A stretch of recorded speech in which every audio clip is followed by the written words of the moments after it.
Duduknya kita di pengajian sesaat, itu kata Nabi, la tamassu qalaman, kita nggak megang pulpen. Ada yang megang pulpen? Ada?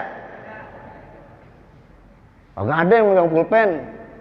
Wala taktubu harpan, dan kita tidak menulis sehuruf pun. Kata Rasul, khairul laka min itki alfi raqabatin, itu lebih bagus pahalanya bagimu ketimbang engkau memerdekakan 1000 orang budak.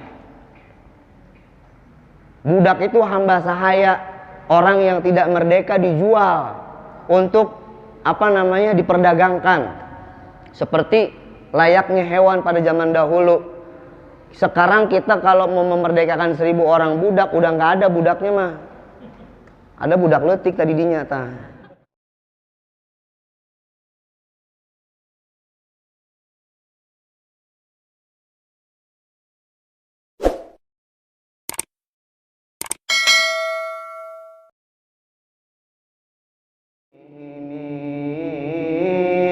Maulaya salli wa sallim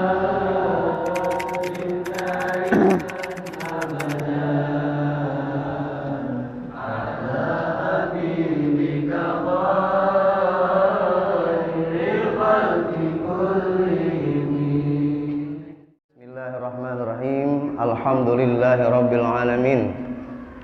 Alhamdulillahilladzi hadana lihadza wa ma kunna linahtadiya laula an hadanallah. Asyhadu an la ilaha illallah wahdahu la syarikalah wa asyhadu anna Muhammadan abduhu wa rasuluhu la nabiyya ba'dah. Allahumma salli wa sallim wa barik ala sayyidina wa maulana Muhammadin miftahi babi rahmatillah adada ma fi ilmillah salatan wa salaman daimaini mutalazimaini bidawamim mulkillah wa ala alihi wa sahbihi wa man tabi'ahu wa walah wa la hawla wa la quwwata illa billah. Amma ba'du. Bismillahirrahmanirrahim. An Abi Hurairah radhiyallahu ta'ala anhu anna Rasulullah sallallahu alaihi wasallam qala innal malaikata tastaghfiru li ahadikum ma dama fi musallahu alladhi shalla fihi ma lam yuhdith taqulu Allahumma ighfir lahu warhamhu. Rawahul Bukhari. Shadaqa Rasulullah sallallahu alaihi wasallam. Hadratil mukarramin wal muhtaramin, para alimil ulama, para asatiz, para tuan-tuan guru, wabil khusus guru kita bersama akhinal mahbub Bapak Ustadz Nur Hasan, Bapak Ustadz Muhammad Taufan, Bapak Ustadz Ferry Sandria, orang tua kita Bapak Haji Muheri beserta segenap para sepuh bini sepuh, pengurus atau DKM Masjid Jami Al Husna, dan para hadirin wal hadirat, remaji Islam yang dibanggakan oleh Allah Subhanahu wa taala. Tak henti-hentinya kita memanjatkan puji dan syukur kita kehadirat Allah atas limpahan nikmat dan karunia-Nya, yang mana hanya dengan nikmat dan karunia yang telah Allah berikan kepada kita, alhamdulillah summa alhamdulillah, kita semuanya masih diberikan panjang umur. Yang gak amin mati. Boleh doain panjang umur, diem aja lu ngobrol. Dalam sehat wal afiat, masih Allah terangi hati kita dengan cahaya iman dan Islam. Semoga kita selalu menjadi hamba yang terus bersyukur, sehingga dengan rasa syukur itu Allah akan terus menambahkan nikmatnya kepada kita semua. Salawat dan juga salam semoga senantiasa tercurah terlimpah kepada qudwah atau panutan kita, baginda Nabi besar Muhammad SAW, beserta seluruh keluarganya, para sahabatnya, dan juga pengikutnya, dan kita selaku umatnya yang mudah-mudahan selalu diberikan kekuatan oleh Allah Subhanahu wa Ta'ala untuk terus istiqomah menjalankan syariat dan sunnah-sunnahnya, sehingga tidak hanya di dunia ini kita berkumpul, melainkan kelak di yaumil qiyamah kita diberikan kebahagiaan oleh Allah Subhanahu wa Ta'ala untuk bisa berbaris di barisan orang-orang yang akan mendapatkan syafaat dari Rasulullah Shallallahu Alaihi Wasallam, supaya kita bisa masuk ke dalam surga bersama orang tua, guru-guru kita, serta orang-orang yang kita sayangi.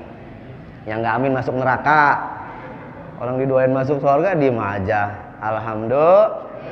Baik hadirin wal hadirat yang dirahmati oleh Allah Subhanahu wa Ta'ala, yang pertama saya mengucapkan terima kasih yang sedalam-dalamnya kepada pengurus Masjid Jami Al Husna, wabil khusus guru saya, sahabat saya yang sangat saya cintai karena Allah, Bapak Ustadz Nur Hasan, yang sudah memberikan kesempatan saya untuk bisa hadir di majlis yang begitu mulia di malam hari ini. Mudah-mudahan beliau, keluarganya, dan beserta seluruh jamaahnya senantiasa diberikan keberkahan oleh Allah Subhanahu wa Ta'ala. Dan juga saya ucapkan terima kasih kepada pembawa acaranya, ya, Wawa nih. Saya baru melihat ini di sini, alhamdulillah. Ini murid ngaji saya Pak Haji dari kecil, ya, alhamdulillah ya Allah. Ya, mudah-mudahan senantiasa menjadi ya anak yang solehah, menjadi kebanggaan kedua orang tuanya. Baik hadirin wal hadirat yang dirahmati oleh Allah Subhanahu wa Ta'ala. Semalam saya ditelepon sama guru kita Bapak Ustadz Nur Hasan. Alhamdulillah malam ini dengan irodah inayahnya Allah Subhanahu wa Ta'ala kita bisa berjumpa di majlis yang begitu mulia ini, yang mana ya dikatakan sudah 25 tahun nggak ada pengajian remaja. Sempat kemarin udah ada beberapa kali tapi berhenti lagi, karena memang yang namanya ngurusin remaja asal kuat-kuat Pak Haji. Pertama kuat dananya, kedua kuat mentalnya. Betul, tapi memang ini harus kita laksanakan. Kenapa? Karena hadirin dirahmati oleh Allah Subhanahu wa Ta'ala, ya, kalau tidak dibentuk dari sekarang ini remaja-remaja kita supaya cinta masjid, nanti yang tua-tua udah pada nggak ada, udah pada sepuh, udah nggak bisa mensiarkan masjid lagi, akhirnya yang mudanya juga nggak mau ke masjid. Maka alhamdulillah, semua alhamdulillah, kalau segini sih insya Allah banyak, ya insya Allah banyak. Mau tahu nggak caranya biar banyak lagi gimana? Mau tahu nggak? Kalau mau tahu caranya biar bagaimana banyak lagi, ini yang malam ini datang besok ngajakin temennya 2 orang aja, bisa nggak? Bisa nggak? Wah, ini pahalanya luar biasa hadirin dirahmati oleh Allah Subhanahu wa Ta'ala. Kenapa dikatakan luar biasa? Ya, ini sedikit melenceng dari tema. Makanya tadi saya lama-lamain selawatan dulu sampai jam 9 kan ya, biar ngomongnya agak banyak. Nah hadirin dirahmati oleh Allah Subhanahu wa Ta'ala, mengenai keutamaan daripada kita duduk di majlis taklim seperti ini penting sekali. Karena sekarang udah banyak yang ngaco hadirin. Sekarang udah banyak yang, betapa banyak anak muda kita, remaja kita yang kecilnya nggak kenal agama, nggak mau ngaji, nggak dijurungin ngaji sama orang tuanya. Begitu udah gede, udah kuliah, udah kerja, merasa haus dengan agama, hatinya kosong daripada ketenangan, hatinya selalu gelisah, dia pengen kenal sama Allah, akhirnya ikut hijrah. Maaf ya, udah begitu ketemunya ama yang bukan sama ama kita. Betul apa betul? Betul apa betul? contoh yang gampang, contoh nih sekarang yang lagi viral nih, mohon maaf Pak Haji ya, yang lagi viral nih. Saya mau tanya nih, anak buah Pak Ustadz Topan, pada belajar kitab Safinatun Najah ya, rukun wudu ada berapa? Ada berapa rukun wudu? Ada 6, air kasih bocoran Mas Topan. Rejal, jangan malu-maluin gua lu katanya. 6, rukun wudu 6. Ya. Yang pertama niat ketika membasuh muka, kedua membasuh muka, ketiga membasuh kedua tangan sampai dengan sikunya, keempat mengusap sebahagian kepala, kelima membasuh kedua kaki sampai dengan mata kakinya, yang keenam tertib. Apalin ya, apalin ya. Ya, sebab kenapa hadirin?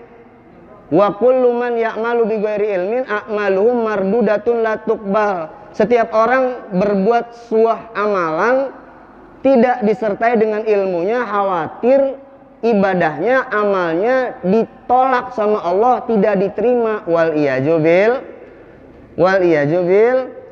Dari mana kita bisa tahu rukun wudu? Dengan kita duduk di pengajian. Makanya mudah-mudahan nanti ada jadwalnya, malam Sabtu keberapa fikih, malam Sabtu keberapa apa tauhid, malam Sabtu keberapa apanya gitu kan. Saya mah insya Allah kalau ada malam Sabtu ke-6 saya siap. Malam Sabtu, malam Jumat. Ya, malam Jumat hadirin yang dirahmati oleh Allah Subhanahu wa taala.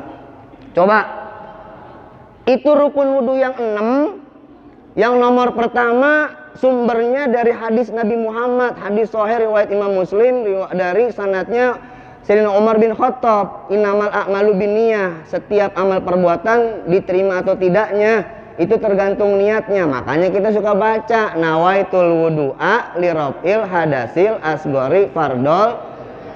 Oh, sekarang ada yang nggak pakai niat, emang males ngapalinnya itu mah kata saya, emang males ngapalin. Yang nomor kedua, ketiga, keempat, kelima itu di Quran. Kemarin saya ada ngirimin video Pak Haji.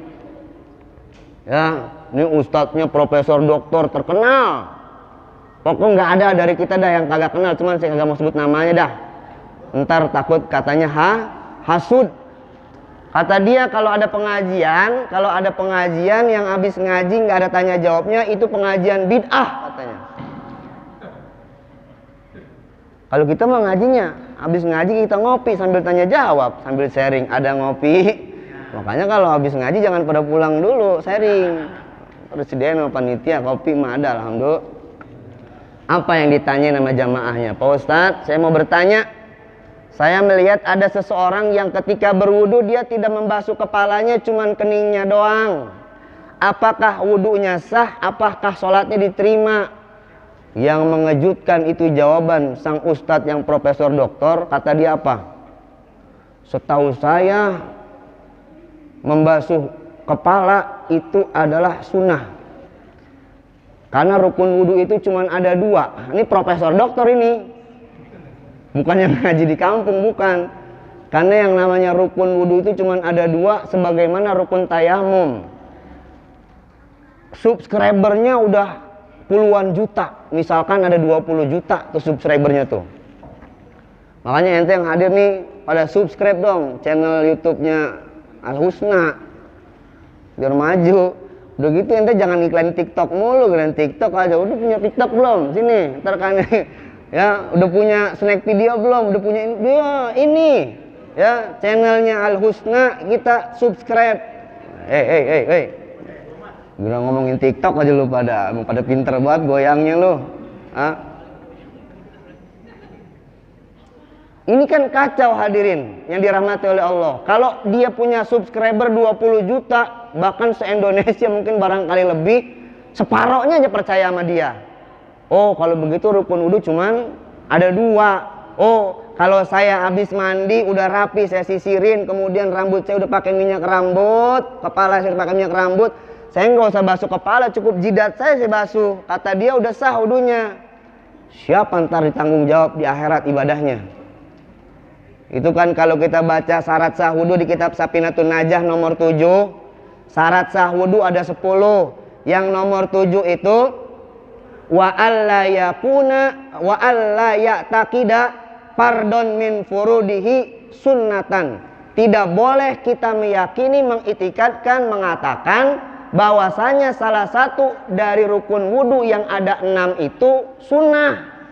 Berarti kagak sah wudunya kalau dia bilang rukun wudu cuma 2. Kalau wudunya kagak sah, apalagi sholat. Itu gara-gara salah. Besok teman-teman ente yang pada salah ngajinya ajakin kemari biar bener. Apalagi yang belum ajakin. Kenapa hadirin dirahmati oleh Allah? Keutamaan kita duduk di taklim itu dalam kitab Lubabul Hadis, Rasul menyatakan kepada sahabat beliau Ibnu Mas'ud, ya benar Mas'udin, julu suka saatan fi majlisil ilmi, wahai Ibnu Mas'ud, duduknya engkau sebentar, sesaat, kira-kira dari 7:30 sampai jam 9, lama apa kagak? Lama enggak? Jujur, lama di pengajian mah. Kalau di pengajian mah lama, 1,5 jam di pengajian. Beda sama kita nongkrong di jalanan dari jam 12 malam sampai subuh masih kurang lama. Kalau kita duduk di pengajian mah 1/2 jam aja lama, betul? Buktinya udah ada yang kagak betah. Ya, udah ada yang bolak-balik udah ngeliatin jam mulu sampai jam 9, tenang aja. Ya. Ini jam saya udah jam 9 kurang 5 ini. Nah, itu kurang sengaja kayaknya itu dilamain. Tadi mah Ustadz ngurangin 1 jam. Jadi kan lamaan gitu ya.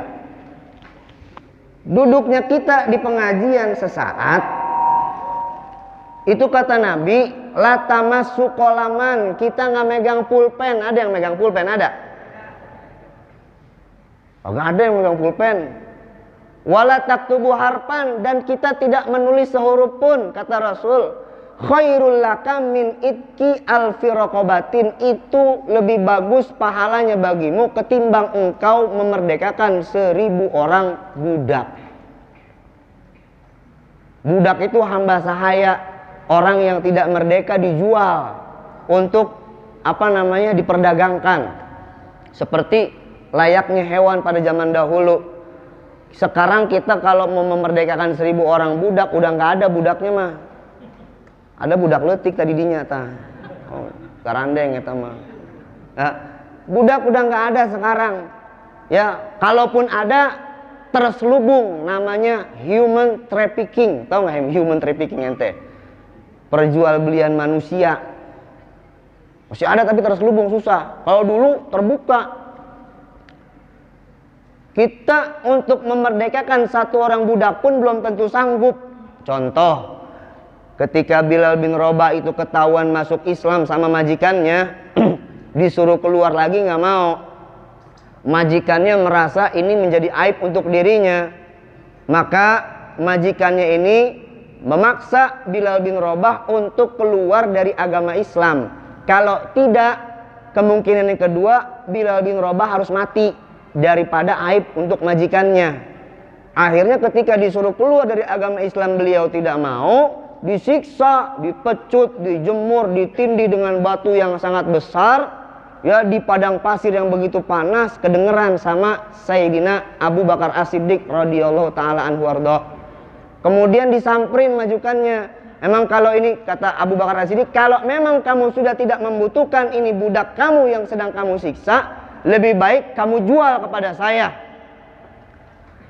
Emang majikan yang gak niat jual, akhirnya dia bilang, kalau kamu mau bayar ini senilai 9 uqayyah emas, silahkan wahai Abu Bakar.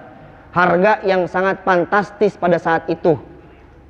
Ya, akhirnya kata Abu Bakar As-Siddiq, untuk ini saya setuju, baik, saya bakal bayar Bilal bin Rabah dengan seharga 9 uqayyah emas. Hadirin tahu 1 uqayyah itu berapa? 31,75 gram emas. Kita buletin aja dah, 32 dah. Susah ngitungnya ntar kesononya. Ya, tapi emasnya yang 24 karat. Berapa sekarang emas 24 karat? 1 juta dah. 1 juta kurang. Coba bayangin. Kalau 32 gram ya dikali 9 berapa? Udah saya udah ngitung di rumah nih, udah ngitung nih buat bahan. Itu 288 gram. Jadi waktu Bilal bin Rabah dibebaskan oleh Abu Bakar As-Siddiq senilai 288 gram emas. Kalau dikali sejuta sama dengan berapa? 288 juta. Nah sekarang kita duduk di pengajian begini, sebentar kata Rasul kagak megang pulpen, kagak megang, nggak nulis satu huruf pun. Kata Rasul, khairul laka min itki alfi raqabatin, itu pahalanya lebih bagus bagimu ketimbang engkau memerdekakan 1000 orang budak. Kalau Bilal bin Rabah harganya 288 juta, pahala kita duduk di sini kali 1000. Berapa? Berapa? 28,8 triliun. Ada yang amal di Masjid Al-Aqsa segitu. Saya bikin menara kagak jadi-jadi. Iya, boro-boro ya, amal sampai triliun-triliunan. Itu pahala kita ngaji. Ini sekarang kita duduk sejenak sesaat di Masjid Ilmu, itu pahalanya bagaikan kita memerdekakan 1000 orang budak kalau dinominalkan dengan bilangan 28,8 triliun pahalanya tuh. Makanya kalau saya baca di kitab-kitab itu wajar kalau di sorga itu katanya rumah istananya itu di sorga ada yang dindingnya dari emas dan permata, ada yang jendelanya itu dari batu jamrud dan sebagainya. Wajar, mahal. Dari mana mahalnya? Dari pahala yang kita kerjain itu dikasih tahu sama Rasul segitu pahalanya. Apalagi kalau kita ngajak 2 orang aja malam Jumat besok, kali 3 dah. 28,8 triliun dikali 3, berapa dong? Saya nggak ngitung, lempengan SIM tadi belum saya hitung itu. Nah, kalau ngajak ke 10, kira-kira rugi tidak kalau kita nggak istiqomah? Rugi tidak? Rugi. Apalagi tadi tuh jadwal yang dikatakan keutamaan duduk di masjid ya. Tadi hadisnya yang kita baca itu saya ambil dari kitab Muhtasar Imam Abi Jamroh. Itu ada hadis dinyatakan oleh Rasulullah SAW, sesungguhnya malaikat itu akan mendoakan salah seorang di antara kita ya, selama seseorang tersebut masih berada di tempat sholatnya yang dia pakai sholat dalam masjid. Kan antum semua tadi tuh pada sholat isya berjamaah tuh ya. Selama kita masih ada di masjid ini, itu malaikat nggak berhentinya mendoakan kita. Apa kata malaikat? Ya, selama malam yuhdits, syaratnya 2, kita belum keluar dari masjid dan kita belum batal atau hadas. Itu malaikat nggak berhenti. Apa kata malaikat? Allahumma gfir lahu, ya Allahumma arhamhu, ya Allah ampunin orang itu, ampuni dia, ya Allah kasih sayangi dia. Ini doanya malaikat nih.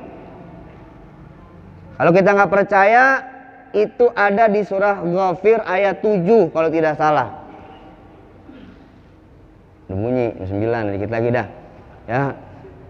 Itu Allah berfirman, alladzina yahmilunal arsya, para malaikat yang memikul arsy-Nya Allah, wa man haulahu, dan yang ada di sekeliling mereka, yusabbihuna bihamdi rabbihim, senantiasa bertasbih dengan mensucikan Tuhan mereka, ya, wa yu'minuna bih, dan beriman kepada Allah Subhanahu wa taala. Kemudian itu malaikat kerjaannya wa yastaghfiruna lilladzina amanu, itu mintain ampun untuk orang-orang yang beriman. Makanya ketika kita duduk di pengajian, apalagi pengajian yang ada di masjid, ini hadirin yang dirahmati oleh Allah Subhanahu wa taala, yang hadir ini banyakan malaikat bukan kita, betul. Cuman kita nggak dikasih lihat. Itu kan kalau kita baca manaqib Syekh Abdul Qadir Jailani, waktu kecilnya beliau itu mau ngaji, begitu mau berangkat ngaji, terus sampai depan ngaji, besoknya nggak mau ngaji lagi. Lah ibunya bingung, kenapa emang nak kok tidak mau berangkat ngaji lagi hari ini? Saya takut bu. Takut kenapa? Begitu saya mau keluar rumah, di luar rumah banyak yang nungguin saya. pakai baju putih-putih semua bersinar wajah mereka. Kemudian ketika saya berangkat, mereka ngawal saya sampai ke tempat pengajian. Begitu saya selesai ngaji, itu yang ngikutin saya, nganterin saya lagi sampai rumah. Saya takut. Akhirnya ibundanya cerita sama guru ngajinya, "Wahai tuan guru, anak saya nggak mau ngaji lagi sebab takut. Setiap kali keluar rumah ada yang ngikutin. Mau ngaji ada yang ngikutin, mau pulang diikutin lagi, diantar sampai rumah." Apa kata gurunya? "Ketahuilah bahwasanya itu malaikat yang seneng sama orang yang mau menuntut ilmu." Ya, Syekh Abdul Qadir Jilani mau dikasih lihat, cuman wujudnya seperti itu, seperti manusia. Kalau kita mau dikasih lihat, sebab kalau kita dikasih lihat kita takut. Takutnya di antara malaikat itu ada malaikat Israil. Ya, habis ngaji gue mati ini katanya. Tapi jangan takut. Kata Rasulullah SAW, "Man kharaja fi talabil ilmi fahuwa fi sabilillahi hatta yarji'a." Siapa orang yang keluar untuk mencari ilmu agama, maka dia sedang berada di jalan Allah sampai dia kembali. Kalaupun dia meninggal di jalanan, fisabilillah. Sekarang kan orang suka salah sangka. Pengen jihad fisabilillah bukan di jalan Allah, tapi di jalan tamrin. Makanya ente jangan ikut-ikutan tuh yang aneh-aneh tuh. Udah ngajinya di Masjid Al-Husna dah. Ntar malam Senin pindah ke Baitus Surur, malam Sabtu pindah ke Hayatul Ilmi, nggak apa-apa. Alhamdulillah, habiskan masa muda kita untuk mencari ilmu agama. Luluran pesantren mah kagak mau. Nah, kalau ustadz-ustadz gitu nih luar biasa, Ustadz Topan pesantren. Sampai beliau ketika pengabdiannya disuruh sama gurunya ke Kalimantan. Coba, Ustadz Topan dulu pulang dari Kalimantan, udah berhasil pesantren, udah kuliah. Saya mau baru tobat, baru pengen pesantren. Hanya beliau tuh. Tapi alhamdulillah kita yang memang nggak pesantren, kalau kita nggak mau duduk di pengajian-pengajian begini, khawatir nanti ya kemudian hari kita bakal mudah terjerumus dengan paham-paham yang aneh, yang mengerikan, yang banyak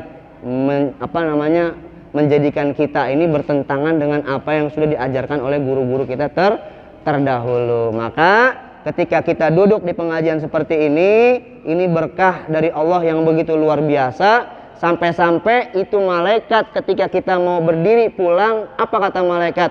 "Humu maghfuron lakum." Bangkitlah kalian, bubarlah kalian, maka ampunan dari Allah akan senantiasa menyertai kalian. Mudah-mudahan sedikit yang saya sampaikan ini bisa menjadi pelajaran khususnya untuk diri saya sendiri dan umumnya untuk semua jamaah yang hadir. Semoga kita semakin istiqomah di jalan Allah Subhanahu wa taala.